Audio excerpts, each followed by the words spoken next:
ये छोड़ने हैं, कौन से क्या करना है। दूसरा काम ये होना चाहिए। उसके बाद में जैसे पाठ्यक्रम हो गया, ये सब हो गया, उसके बाद में आप निर्णय कीजिए कि मुझे जो है वो आपके किस किस मटेरियल की सामग्री लेनी है, मटेरियल का सहारा लेना है। फिर आपको जो है कि आपको किताबें पढ़नी है तो कौन सी पढ़नी है, कोचिंग करनी है तो कहाँ करनी है, सारी चीज़ें आपको अपने स्तर पे देखनी है, आपको अपने खुद से तय करना है। सलाह ले सकते हो, लेकिन आपको डिसीजन अपने ऊपर लेना है कि आपको किस सामग्री का यूज़ करना है। अब जब आप किसी के ऊपर विश्वास कर लेते, जैसे आपने कहीं पर कोचिंग का एडमिशन ले लिया, फिर आप दूसरों को क्यों पूछते हो कि वो कोचिंग कैसी है। अब जब ले ही लिया तो वहाँ पढ़ लो। जब आपको लगता है कि कंटेंट पर्याप्त नहीं है तो छोड़ो और बुक्स पढ़ना शुरू करो। अब क्या होता है, कई बार मेरे पास ऐसे मैसेजेस आते हैं मैसेजेस बॉक्स में, सर मैंने उस फलाने कोचिंग सेंटर से कोर्स ले लिया, अब मैं आपसे पढ़ना चाह रहा हूँ। भाई ऐसा क्यों कर रहा है, जब वहाँ से कोर्स ले लिया तो वहाँ से पढ़ता जा। और अगर आपको वहाँ वो समझ में नहीं आ रहा है तो आप बुक्स का सहारा लो। तो आप अगर ऐसे घुमंतु प्राणी बनोगे तो निश्चित रूप से आप कभी जीवन में सफल नहीं हो पाओगे। आप किताबों को ऐसे भंडारण मत करो, कोचिंग सेंटर्स के नोट्स वगैरह ये सारी चीज़ें ऐसे आप मत करो आप। लेकिन सबसे बड़ी बात क्या होती है, सबसे बड़ी बात ये होती है कि आपके पास में सारी सामग्री सटीक होनी चाहिए। बस कई बार कहते हैं ना कि एक किताब पास करवा देती है, कई सारी किताबें मिलके फेल करवा देती है। तो कहने का मतलब है कि आपकी अपनी सामग्री फिक्स होनी चाहिए, उसके ऊपर आपको विश्वास होना चाहिए। सबसे बड़ी बात ये है, कोई भी ऐसी किताब नहीं जिसमें 80-70-80% 90% सवाल सब में आते हैं। फिर अगर आप सारी किताबें लाओगे 100% की तैयारी के चक्कर में, 100% की तैयारी के चक्कर में मोस्टली स्टूडेंट फेल होते हैं। तो बेहतर ये है कि 80-90% को इतना बढ़िया तैयार करो कि आप सिलेक्शन ले सकते हो। क्योंकि किसी भी एग्जाम की कट ऑफ जो है वो इतनी नहीं रहती है जितनी एक पेपर किताब में अंदर ही प्रश्न आ जाते हैं। तो तीसरा जो सबसे बड़ा काम होता है वो आपको ये करना चाहिए कि आप जहाँ कहीं भी जिस भी मटेरियल का उपयोग कर रहे हो उसके ऊपर पूरा भरोसा कीजिए और उसको बढ़िया तरीके से तैयार कीजिए। ये सबसे बड़ी बात है।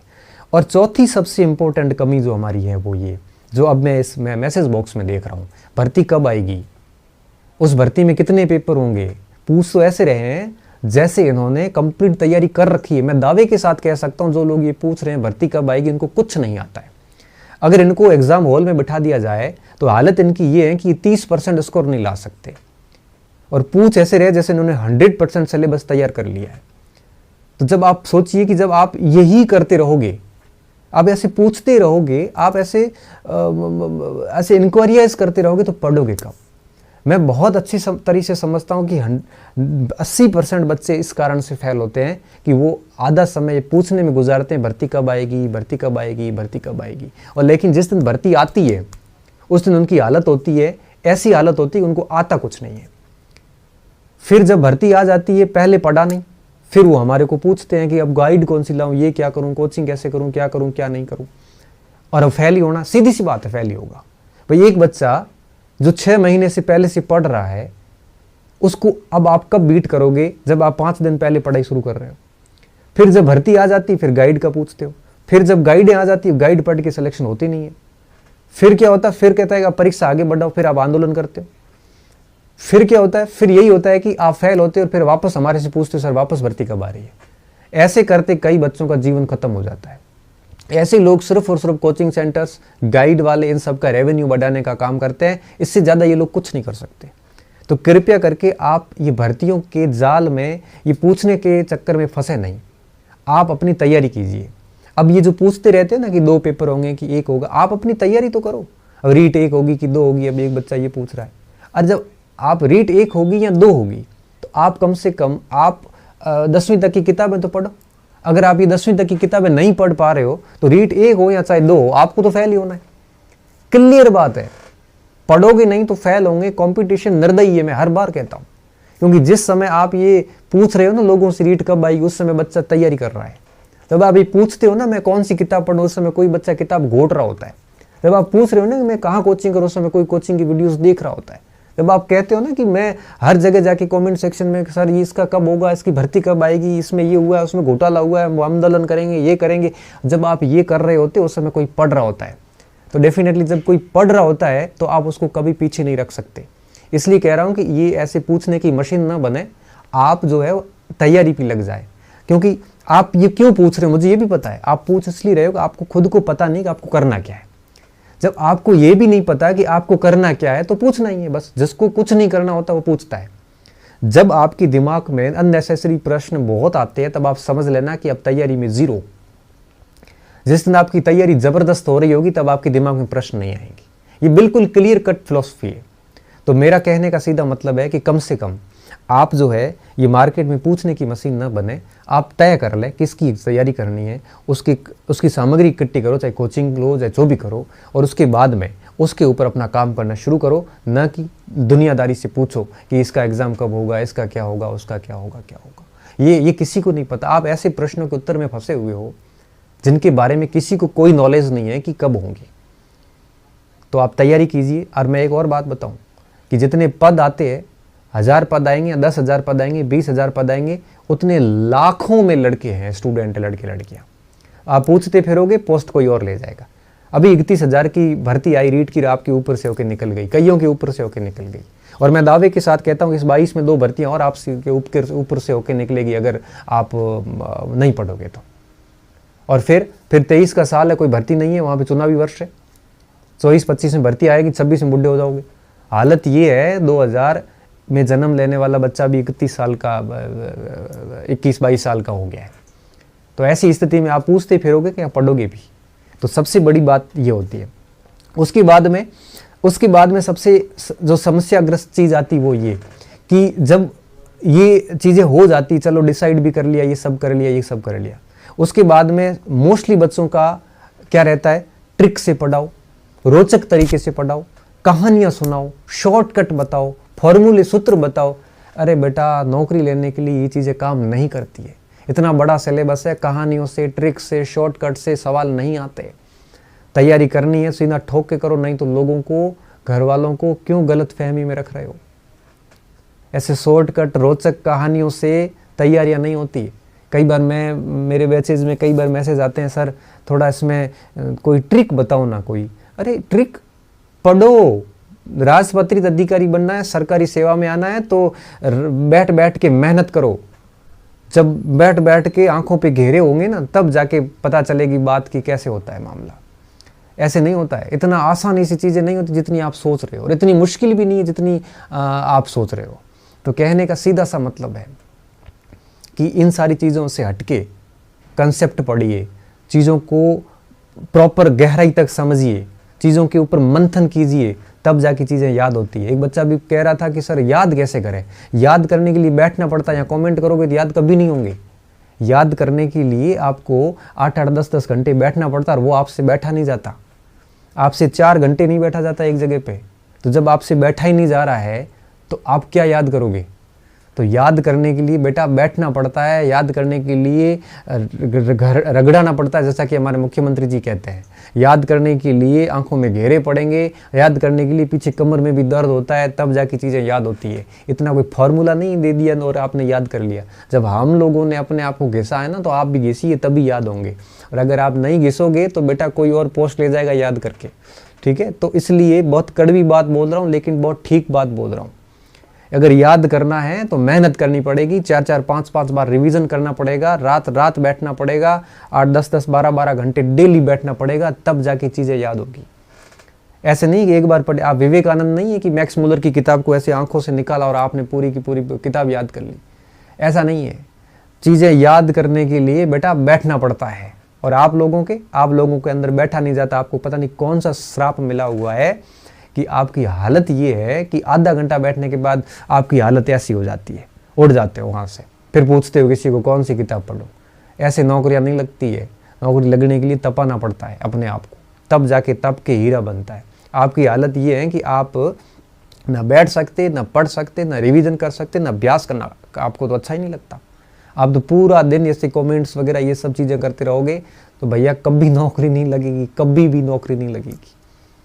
और मैं ये बात आज कह रहा हूँ, आपको बुरी लगे ना तो आप समझ जाना बहुत सही बात बोल रहा हूँ।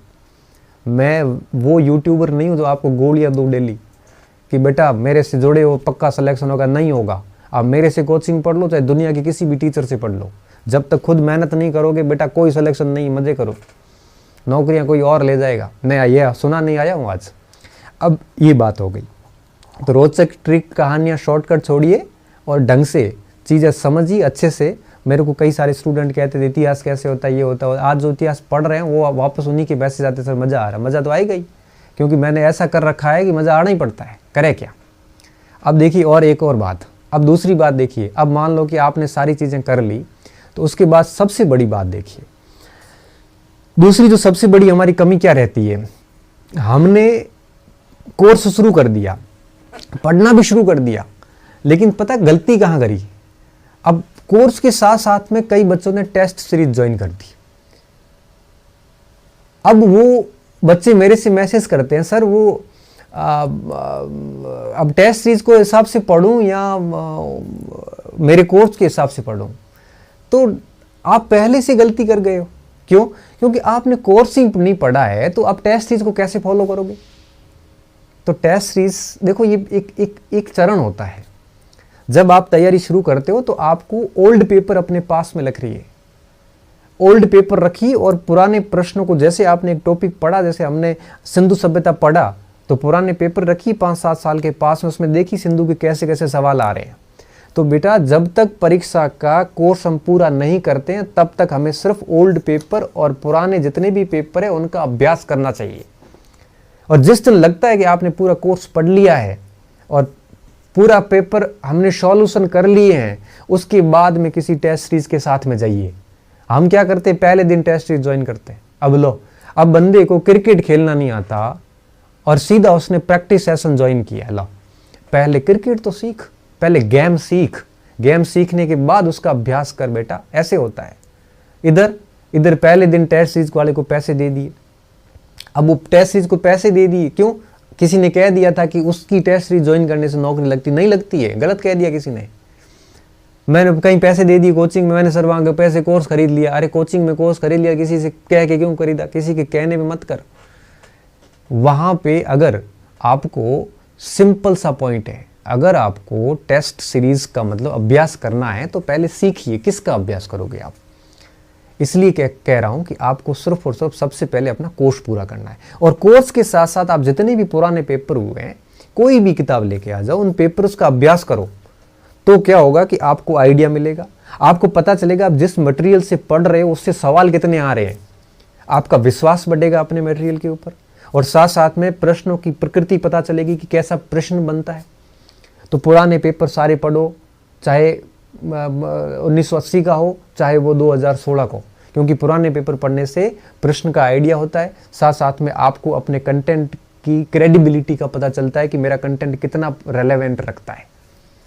और जैसे ही आपका कोर्स पूरा हो जाता है, जैसे ही आपका कोर्स पूरा हो जाए, उस दिन आप क्या करो, उस दिन आप है वो सीधे चले आओ, किसी टेस्ट सीरीज को ज्वाइन कर लो। और उसके बाद जब आप टेस्ट सीरीज ज्वाइन करोगे ना, तभी आपको फिर आपका अभ्यास होगा। तो पहले टेस्ट सीरीज ज्वाइन करने की बजाय बेहतर होगा ओल्ड पेपर प्रैक्टिस करो, और उसके बाद में कोर्स पूरा होने के बाद में जाके आप है वो ये काम करो। बाकी ये ट्विटर कैंपेन वाला बोल रहे, ट्विटर कैंपेन करने से कुछ नहीं होता, मेहनत कर लो। जब आप कैंपेन कर रहे हो उस समय कोई किताबें पढ़ रहा होता है। अच्छा, ये बात हो गई। इसके अलावा हम सबसे बड़ी एक और गलती करते हैं, टेस्ट सीरीज वाली तो गलती हो ही गई, अब एक और गलती करते हैं जो आपको पता नहीं चल रही, मैं आपको बता रहा हूं। गलती क्या करते हैं, हम कहते हैं कि यार उसके नोट्स मंगवाओ, उस कोचिंग से नोट्स लाओ, गणपत सिंह के नोट्स लाओ, या उस फलाने कोचिंग के नोट्स लाओ। बेटा नोट्स खरीदने की चीज़ नहीं होती है, नोट्स मांगने की चीज़ नहीं होती है। नोट्स पसीना होता है, किसी ने बहा के लिखा है। और अगर कोई अपनी मेहनत बेच रहा है तो ले भले ही लो, लेकिन ध्यान रखना किसी और के नोट्स से कभी भी आप संतुष्ट नहीं हो सकते। किसी और के नोट्स से आप कभी भी संतुष्ट नहीं हो सकते, क्योंकि आपको पता है क्या लगेगा कि नोट्स में पूर्णता नहीं है। आपको उस नोट्स की अपूर्णता का आभास हमेशा दिमाग में रहेगा, और जब तक आपको उस नोट्स की अपूर्णता का आभास रहेगा तब तक आप पूर्ण भरोसे के साथ उस नोट्स को कभी पढ़ नहीं पाओगे। और जब आपको उस नोट्स पे भरोसा ही नहीं है तो आप कैसे उसको याद करोगे, क्योंकि किसी भी चीज़ को अपना बनाने के लिए उस पर भरोसा करना पड़ता है। तो आप तो भरोसा कैसे करोगे, क्योंकि मैंने नोट्स बनाए हैं तो मैं क्या करूँगा, मेरी जो मेन चीज़ थी मुझे याद थी मैंने लिखी नहीं, क्योंकि सारी बातें तो कोई नहीं लिखता।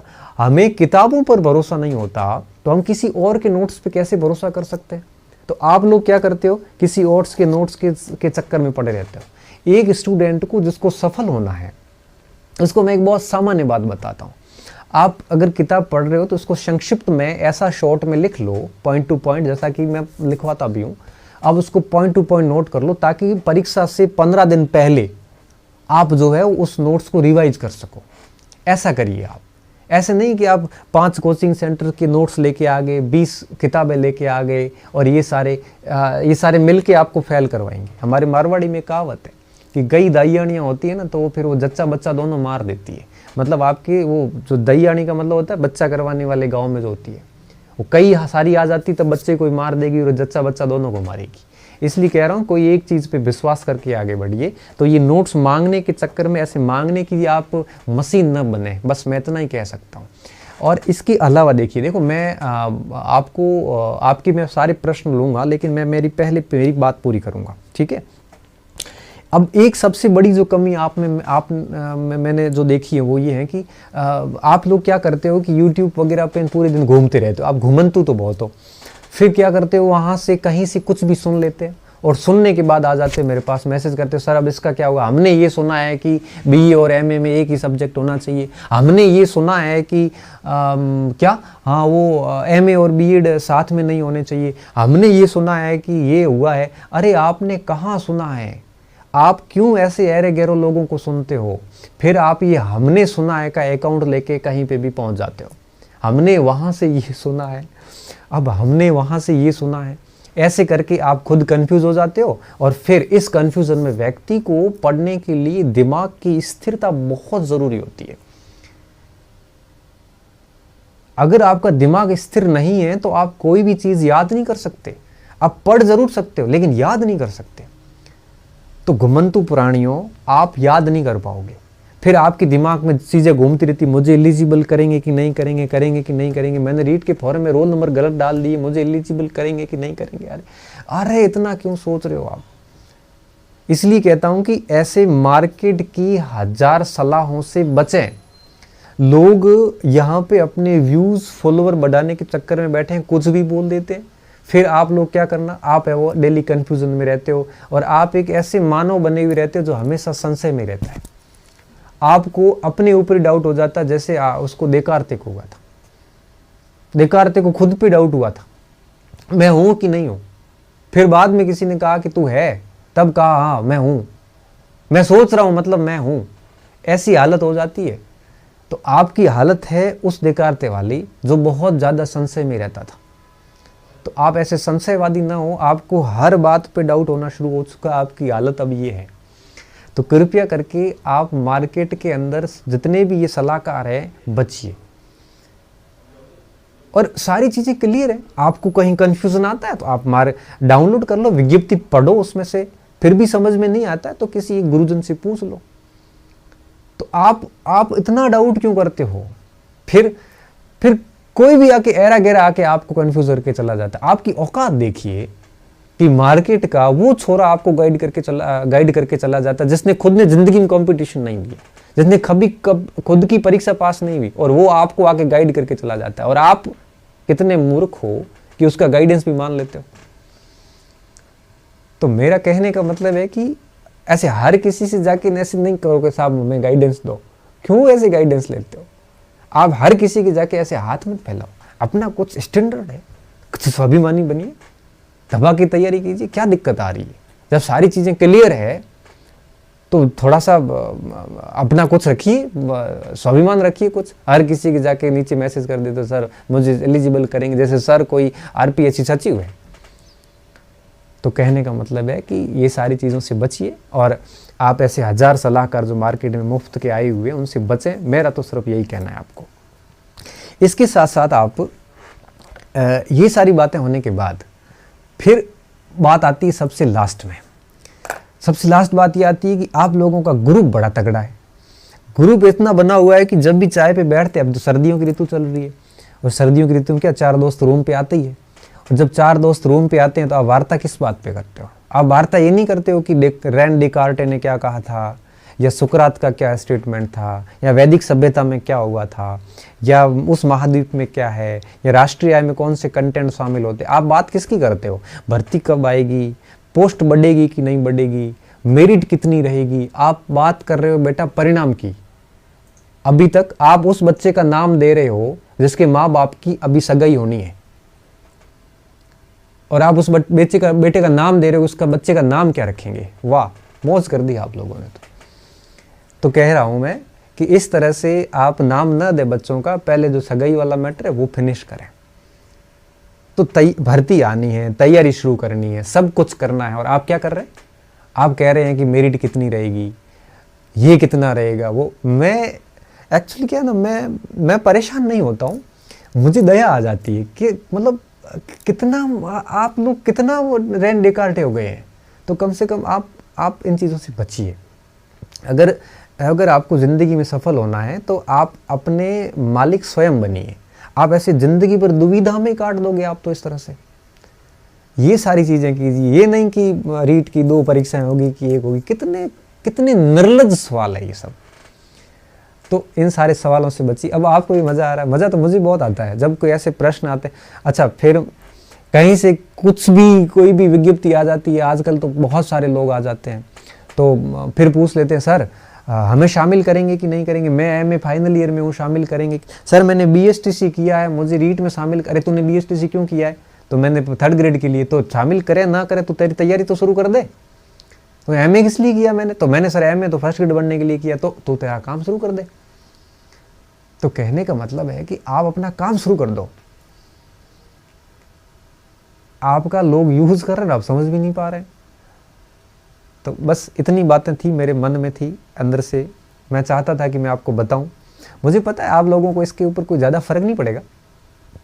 हाँ, लेकिन अगर अब करीबन 2500 बच्चे सुन रहे हैं, तो इनमें से अगर 25 बच्चों पे भी फर्क पड़ेगा ना, तो मेरा आधा घंटा सफल हो जाएगा।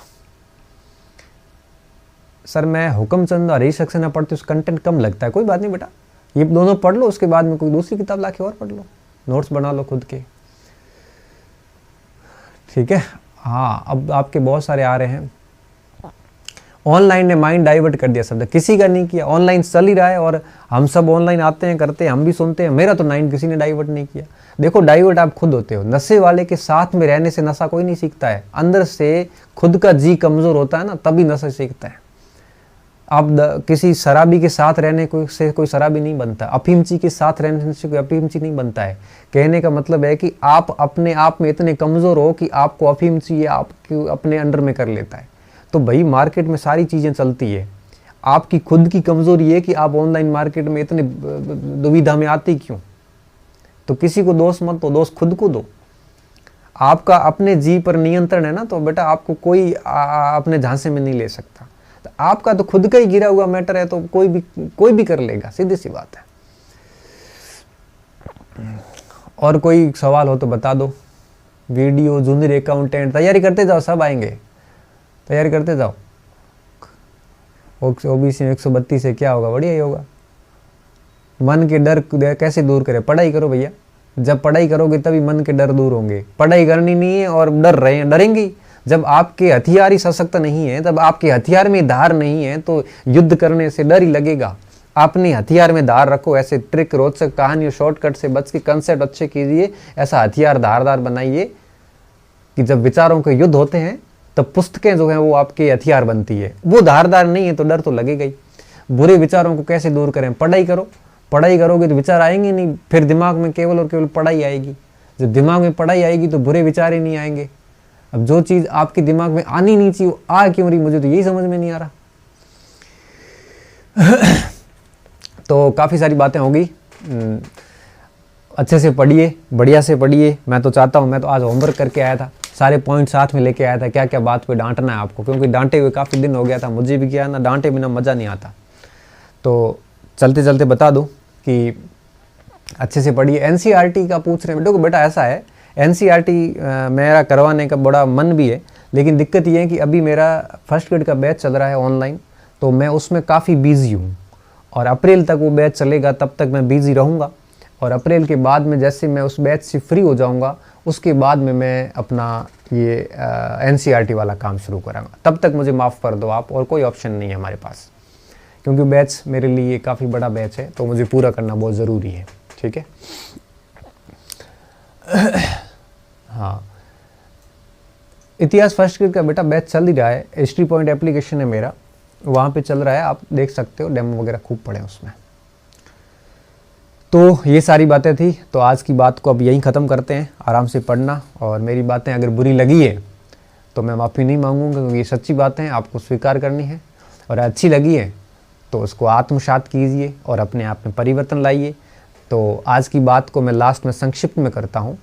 आज तय कर लो किसकी तैयारी करनी है, सिलेबस लाओ, उसको याद करो सिलेबस को बढ़िया से, फिर उसके बाद उसके अनुसार बुक्स, कोचिंग, जो भी आपको व्यवस्था करनी है वो करो। करने के बाद में अपनी तैयारियां जो है शुरू करो, खुद के स्वयं के पर्सनल छोटे शॉर्ट में नोट्स बनाओ, और उसके बाद में प्रैक्टिस सेट निकालो। लास्ट में जब सारी चीज़ें हो जाती तो उसके बाद में कोई टेस्ट सीरीज ज्वाइन कर लेना। तो आपके हर प्रश्न का जवाब मेरे हिसाब से इस वीडियो में मैंने दे दिया है, और अब उम्मीद है कि मैंने आपकी सारी काफ़ी कुछ शंकाएँ हैं वो दूर कर ली है। बहुत बहुत धन्यवाद विद्यार्थियों। अच्छे रहिए, मस्त रहिए, पढ़ते रहिए, और ऐसे ही हमारी डांट सुनते रहिए, तभी आप जो है वो लाइन पे आओगे। क्योंकि बच्चे को लाइन पे लाने के लिए बीच बीच में डांटना ज़रूरी होता है। आजकल मार तो नहीं सकते, डांट बहुत ज़रूरी होती है, और मेरे लिए तो आप सब स्टूडेंट ही है, इसलिए मैं बच्चे भी बोल देता हूँ, क्योंकि हो सकता है मेरे से बड़े भी हों, लेकिन ये है कि जब आप पढ़ रहे हो तो मेरे लिए मैं स्टूडेंट ही हो, ठीक है। इसलिए एक टीचर, एक स्टूडेंट होने के नाते इस हक से मैं आपको डांट सकता हूँ, ठीक है। तो अगर किसी को डांट बहुत बुरी लगी है तो अगली बार सुने नहीं, अगर अच्छी लगी है तो अपने आप को सुधार।